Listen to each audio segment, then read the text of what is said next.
This is Jim Sawyer for capitalismandcrisis.org. Historically, Utahns espouse Enlightenment values of political liberty, free markets, limited government, responsibility, and personal initiative. As the political right sees it, this is their turf. Even so, this conservative Mormon state turned liberal in 1932, then stayed there until Dwight Eisenhower's election 2 decades later. Not so for Father. His Ayn Rand obsession could never coexist with Franklin Roosevelt's depression-busting market meddling.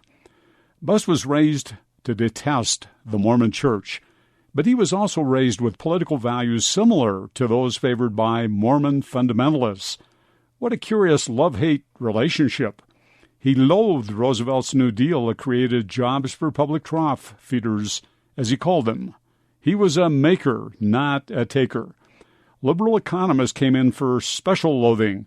One was Harvard's J.K. Galbraith. Even before turning 535, Galbraith served as Roosevelt's czar for wartime market controls. The liberal professor may have been offensive to Buss also because Galbraith epitomized the self-made man to which Buss aspired. Surely the Great Depression was not kind to Buss Sawyer's dreams. Galbraith was a leading proponent of the ideas of Cambridge economist J.M. Keynes. Prior to leaving college prematurely, Father's major was economics, but a pre-Keynesian version, absent any serious government role.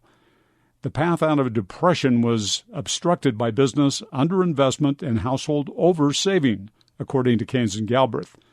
Buss, who never saved much, was opposed mightily to any view encouraging public meddling in saving or other virtuous private values. So here lies an illustration of a great disconnect in American economics and politics, even touching Buss's perspective. The political right argues what is good for the goose is also good for the gander. If saving is a virtue for households sometimes, then along with other conservative values, it should be honored as a virtue at all times. Not so for Depression-era political lefties, of course. Saving behavior, as with other manifestations of individualism, might require moderation at times systemically to advance the common good. Communitarian comes close to encompassing this perspective. What then if the contemporary world no longer favors either or, either left or right, one or the other?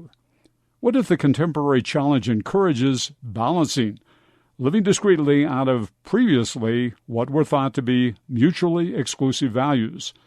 Indeed, what if the good citizen is becoming someone who simultaneously balances individualism at levels of family and person with communitarianism at aggregate levels of community, nation, even planet? From Boulder, Colorado, this is Jim Sawyer for capitalismandcrisis.org.